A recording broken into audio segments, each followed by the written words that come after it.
भगवान श्री राम ने अहिल्या का उद्धार किया। मिट्टी की बनी पड़ी थी, अपने खड़ाऊ झाड़ दिए थे और देखो उनको फिर वो औरत बन गई। अब कैसे मानो, उन्होंने तो कर्म काट दिए उनके। देखो भाई ठीक है, आप तो बालक हो, छोटे, इतनी बुद्धि काम करेगी आपकी। देखिए ये क्या है, इस काल ने चारों युगों की पहले फिल्म बनाकर धर रखी है, सटोरी, और उस पर ये हीरो सेलेक्ट करके उन आत्माओं को भेजता रहता है और वही आएंगी जो पहले निर्धारित है। उस फिल्म में जो ये फिल्माइज करना जिन्होंने, उनके पहले निर्देश हुए, उनके पहले नाम लिखे हुए। कैसे अहिल्या कैसे पत्थर की बनी थी ये सोचो। एक बार देखो आप, हम स्वर्ग जान की सोचा करते, और स्वर्ग के अंदर यहां से भी गंदा कर्म। गौतम ऋषि इंद्र के गुरु थे और गौतम ऋषि इंद्र की सगाई हुई थी। इंद्र की जब सगाई होने लगी तो इंद्र, काफी व्यक्ति सभा में बैठे थे। इंद्र किसी कामवश अपने सिंहासन तक उठ गए। हाँ, वो क्या नाम है, गौतम ऋषि आगे, क्योंकि उनके गुरुजी थे। इंद्र ने अपने गुरुदेव के लिए आसन त्याग दिया कि गुरुजी आप यहाँ बैठो मेरे सिंहासन पे। गुरुदेव को सिंहासन पे बिठा कर इंद्र बैठ गया नीचे आम व्यक्ति की लाइन में। और कुछ देर के बाद इंद्र ने कोई कार्य हो गया, अपने महल में चला गया अंदर।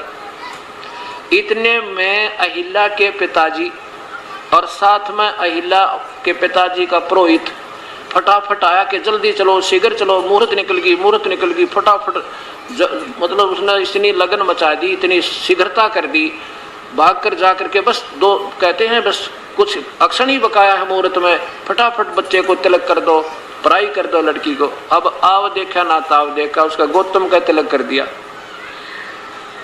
गौतम ऋषि का तिलक कर दिया, यानी सगाई कर दी उस इंद्र के स्थान पे, क्योंकि वो राजगद्दी सिंहासन पर गौतम बैठा था। और जब उन्हें तिलक पिलक कर लिया, वो पुरोहित आड़ी मूर्त भी जाली, जब सभासदों ने कहा कि ये तो गुरुदेव बैठे हैं, इंद्र तो महल में गए हैं, अब वो ये तो आपने गलत कर दिया। पुरोहित बोला अब तो हो गया सो हो गया भाई, अब ये टल नहीं सकता क्योंकि मुहूर्त निकल गई। अब इंद्र के सगाई होनी थी, होगी गौतम का गुरुदेव के। अब इंद्र के एक बार वापस आया, उसने पता लगा भाई गुरुजी की तो सगाई होगी। अब इंद्र क्या कहा अपने गुरुदेव को, बड़ी बधाई दी, बड़ी खुशी हुई, ऊपर ले मन तक खूब गवाही दी और अंदर ले मन में उसके खोट रह गया। अब कुछ वर्षों के बाद क्या हुआ कि अंदर के मन में ये खोट आ गया कि ये तो ब्याह तो तेरे साथ भी तो होना था इसका, अहिल्या का है, और भाई ये तो उसके मन में उसकी आसक्तता फंसी रही और दुष्कर्म करने के लिए 100 स्कीम तैयार की।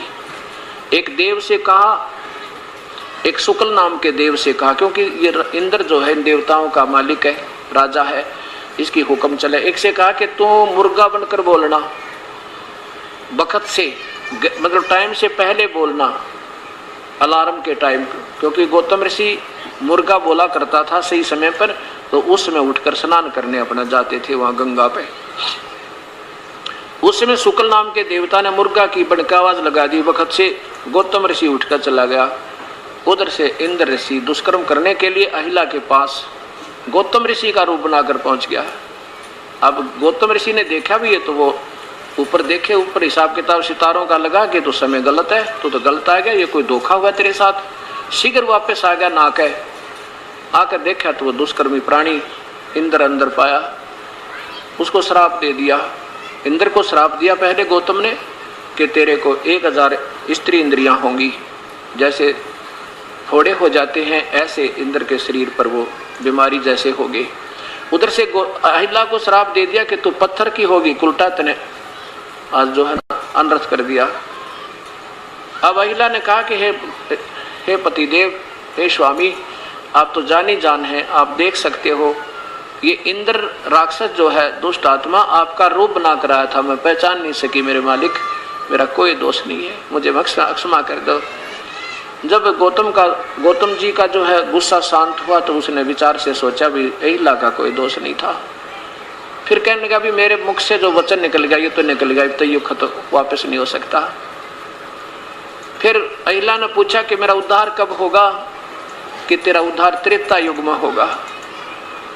विष्णु को श्राप लगेगा नारद जी के विष्णु को श्राप लगेगा नारद जी से, श्राप लगा हुआ नारद जी से कि तो एक जीवन अपनी पत्नी के वियोग में सारा जीवन निभाएगा, तो ये राजा दशरथ के घर जन्म लेगा, त्रेता युग में रामचंद्र इनका नाम होगा, और फिर इनको वनवास होगा, वनवास में ये आपके ऊपर खड़ाऊ झाड़ेंगे, तब आप औरत बनकर मेरे पास आ जाएगी। अब भक्तात्माओं ये विचार करना होगा अपने, ये तो सतयुग में पहले बात बता दी थी जो होना था, और 10,000 वर्ष पर पहले महर्षि वाल्मीकि जी ने यही राम कथा लिख दी थी कि राजा के विष्णु जी को श्राप लगेगा, राजा के दशरथ के घर जन्म होगा, सीता से विवाह होगा, फिर उसका वनवास होगा और अहिल्या पर खड़ाऊ डाल झाड़ेगा तो उसका उद्धार होगा। तो ये भगवान कठपुतली है इस काल के हाथों, इसने पहले इनका प्रारब्ध बना रखा है, उसे टस से मस नहीं हो सकते, उतना ही लाभ ये दे सकते, इससे ज्यादा ये नहीं दे सकते, इतना ही ये लाभ दे सकते। अब देखो प्यारी आत्मा, किसी महापुरुषों के गुणों से हम परिचित होंगे तभी तो उनके बारे में जानकारी होगी। अब ये भी भगवान, ऐसी बात नहीं है, इतना उद्धार ये कर सकते हैं, लेकिन ये काल के हाथों हैं और परमात्मा पूर्ण ब्रह्म काल से ऊपर है, उसके अंदर काल है, वो काल के लेख को मिटा सकता है, वो कर्म के लेख को मिटा सकता है, और कर्म का लेख मिट कर ही हमें सुख हो सकता है, और कोई दूसरा तरीका नहीं।